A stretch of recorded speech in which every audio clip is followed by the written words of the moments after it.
Welcome to the WTR Small-Cap Spotlight Podcast.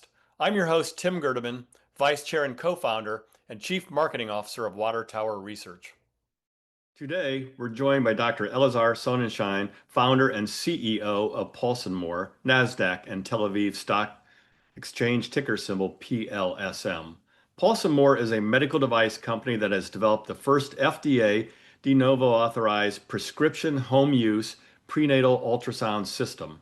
Expectant mothers use a small handheld device paired with their smartphone to capture limited fetal ultrasound images at home, guided step by step by a mobile app or by a clinician over telehealth, and those images are securely transmitted for remote physician review and interpretation as part of a physician-led prenatal monitoring. To date, more than 250,000 home scans have been performed on the platform globally.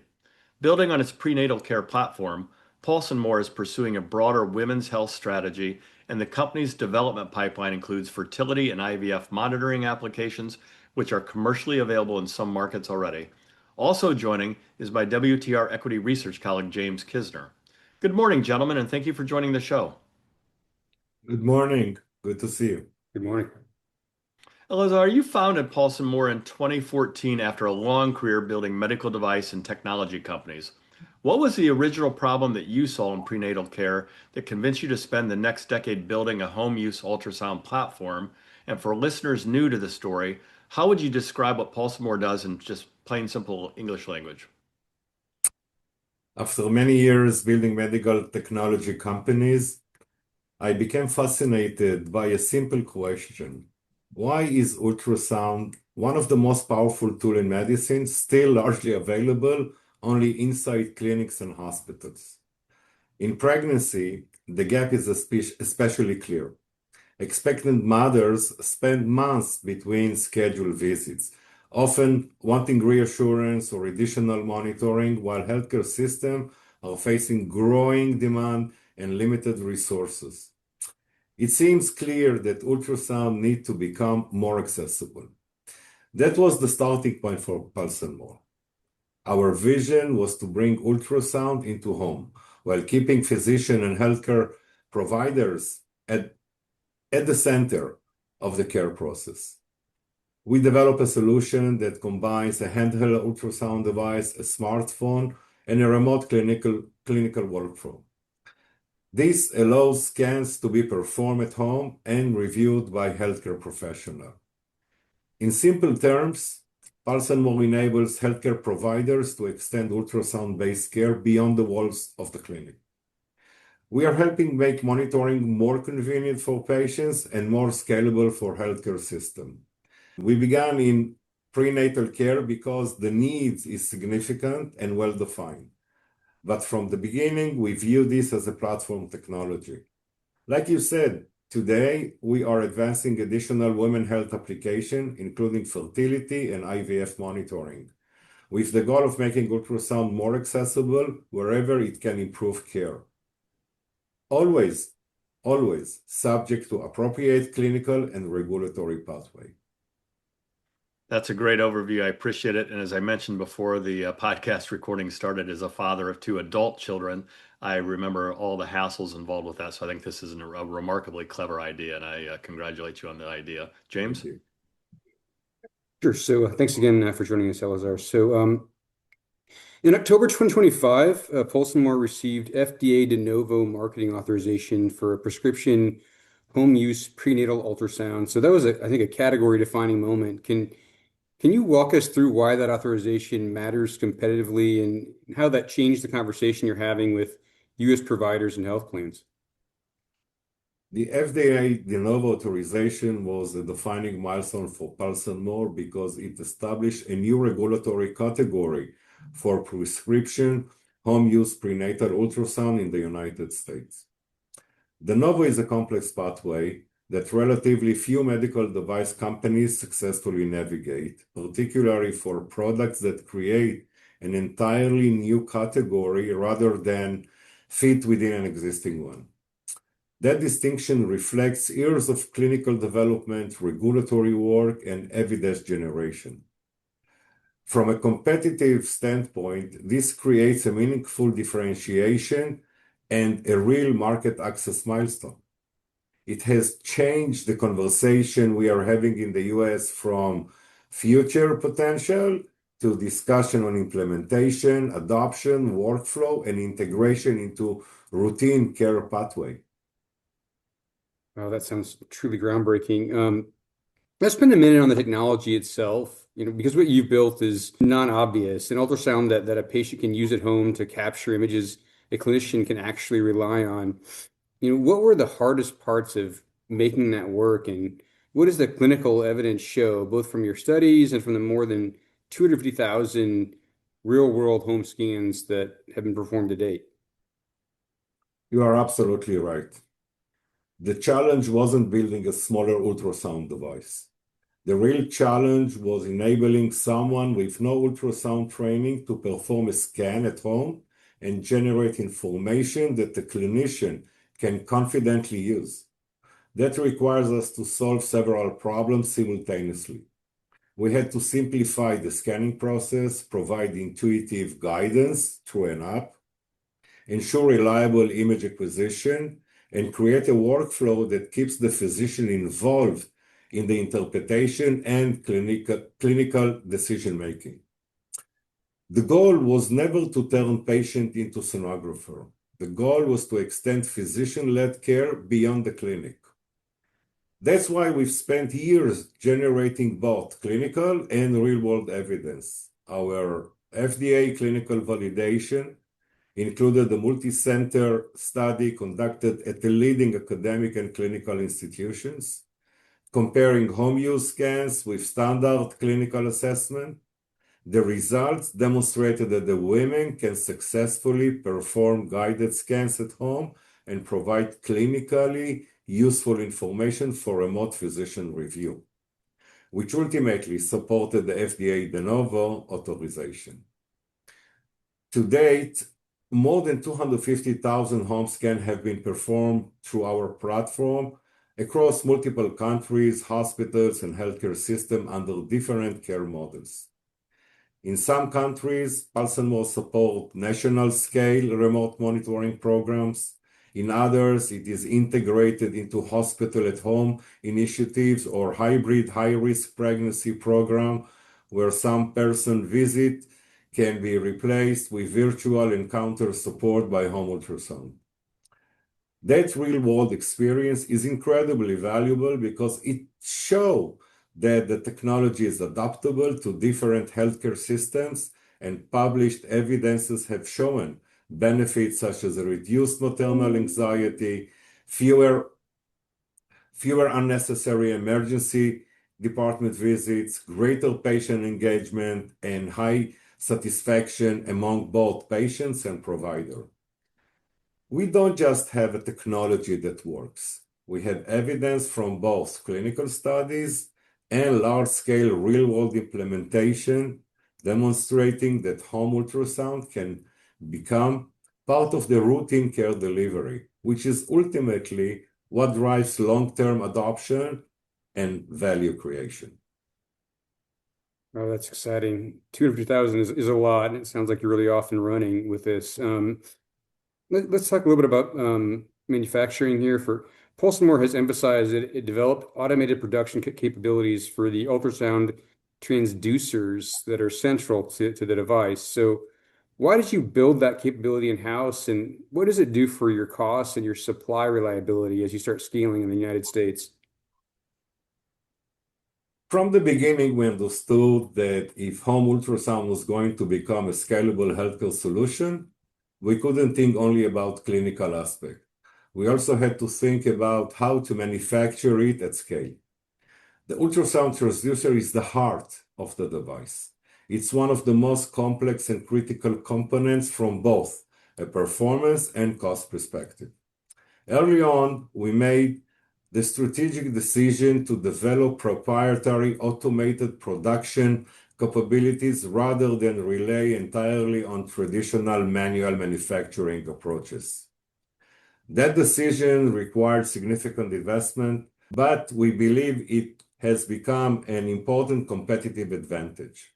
First, automation helps us improve consistency and quality. It gives us greater control over production capacity and supply as demand grows. And of course, it helps us create a path toward lower unit cost as volume increase. For a company bringing an entirely new category to the market, scalability matters. It is not enough to have a clinical validated product. You need to be able to manufacture it reliably and economically as adoption grows. We view our manufacturing capabilities as an important part of the overall platform we've built.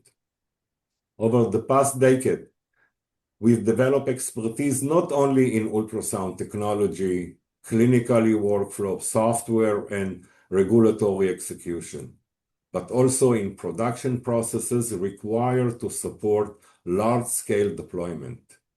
Together, those capabilities create meaningful barriers to entry and position us well as we expand in the U.S. market.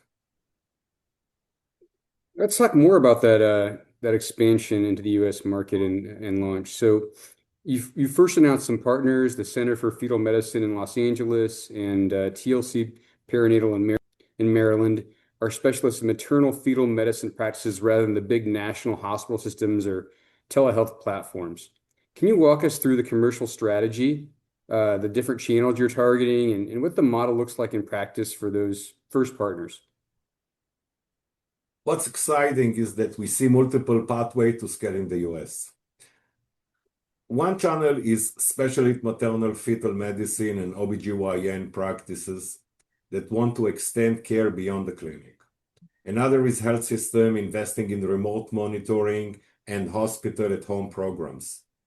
We also see opportunities with innovative care models that combines virtual and in-person care, particularly for high-risk pregnancy where follow-up visits can be supported remotely. We are also expanding through telehealth. Recently, we announced a collaboration agreement with Health, one of the largest virtual prenatal care providers in the US with access to patients across all 50 states. This partnership demonstrates how our platform can integrate into scalable virtual maternity care models and complements our work with specialist practice. So we are currently in a limited market release, partnering with innovative early adopters who are helping us validate both the clinical workflow and the commercial model before broader commercialization, and we learn more from this real-world implementation than we could in years of conference room and planning. Our strategy at this stage is intentionally focused. We want to establish successful anchor customers across several key channels, including specialist practices, telehealth providers, and health systems. As we build clinical evidence, operational experience, and customer success stories, we will use those reference sites to scale our commercial efforts across the US. So, I think as a lot of listeners may know, one of the challenges in this market is the U.S. health plans. Getting paid by U.S. health plans is often the make or break variable in digital health. Can you walk us through how you're thinking about the reimbursement path, and including the billing pathways available at launch and the work to secure broader coverage, plus how employers and value-based arrangements fit in? Our ultrasound solution is billable using the limited ultrasound scan under the guidance of the physician. At the same time, we are working to build the clinical, health economic, and real-world evidence needed to support broader coverage discussion with payers. Ultimately, reimbursement decisions are driven by demonstrated clinical value and healthcare resource utilization. That's one reason why our growing body of real-world evidence is so important. In the US, 35% of the counties are considered maternity care desert, where millions of women live in areas with limited access to care. And health systems are increasingly looking for ways to extend care beyond traditional clinical settings. That's one reason we are seeing interest not only from providers, but also from payers, employers, and organizations operating under value-based care models. All right, that's very helpful to know. So, Israel has been your proving ground. You replaced thousands and thousands of devices with patients and accumulated years of real-world data. So, what has Israel taught you that you're carrying into the U.S. launch, and how do you think about Israel as both a revenue base and a real-world evidence engine? Israel has been incredibly important for us because it allowed us to move beyond proving that technology works and focus on proving that it can become part of the routine clinical care. Over the years, we've deployed tens of thousands of devices and accumulated real-world experience. One of the key reasons we've been able to generate that experience is our collaboration with Clalit, Israel's largest healthcare organization, which is responsible for approximately half of all births in the country. Working with an organization of that scale gave us the opportunity to evaluate not only the technology itself, but also how home ultrasound can be integrated into real-world healthcare delivery. The evidence consistently shows high patient engagement and satisfaction, reduced anxiety, and fewer unnecessary visits related to pregnancy concern. Those insights helped shape both our product development and our commercialization strategy. From business perspective, Israel remains an important revenue generation market, but it's also an invaluable innovation engine. By the time we entered the US, we weren't introduced a concept that had only been tested in clinical studies. We were bringing a platform that has already been used extensively in routine care at scale with one of the world's leading healthcare systems. Yeah, that sounds like very compelling in-market experience that you can reapply in the U.S. Let's talk about that platform some more. So, it's a common architecture spanning the device, mobile app, and clinician dashboard, and it has the ability to support a range of clinical use cases, I understand. So, you already have a second product focused on IVF and fertility monitoring, which is approved and contracted in Israel, and a third early stage program focused on lung fluid monitoring for patients with conditions like congestive heart failure. So, how do you think about expanding the platform over time, and which of those additional indications is commercially closest? From the beginning, our vision was never to build a single product company. We viewed home ultrasound as a platform opportunity. The core capability we've developed, including the ultrasound hardware, software, connectivity, clinical workflow, and remote core infrastructure, can potentially support multiple clinical applications. Pregnancy was our first focus because it represents a significant unmet need and a large market opportunity. But underlying platform extends beyond prenatal care. A good example is our fertility and IVF monitoring solution, which is already approved and commercially deployed in Israel. Fertility treatment often requires frequent ultrasound monitoring, making it particularly well suited for home-based model. So fertility currently the most advanced expansion opportunity with our pipeline. Our approach is disciplined. We don't look at a new indication simply because they're technically feasible. We focus on areas where there is a clear clinical need, frequent monitoring requirements, and a meaningful opportunity to improve care delivery through remote monitoring. So, I'm going to turn to financial results just for a second here.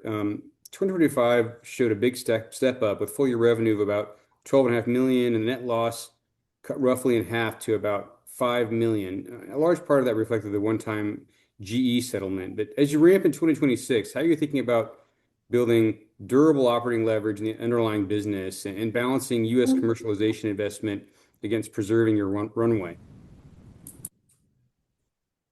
The resolution of the GE partnership was strategically important beyond the financial impact. It restored full commercial freedom, mainly in the US, and removed a significant source of uncertainty in the market.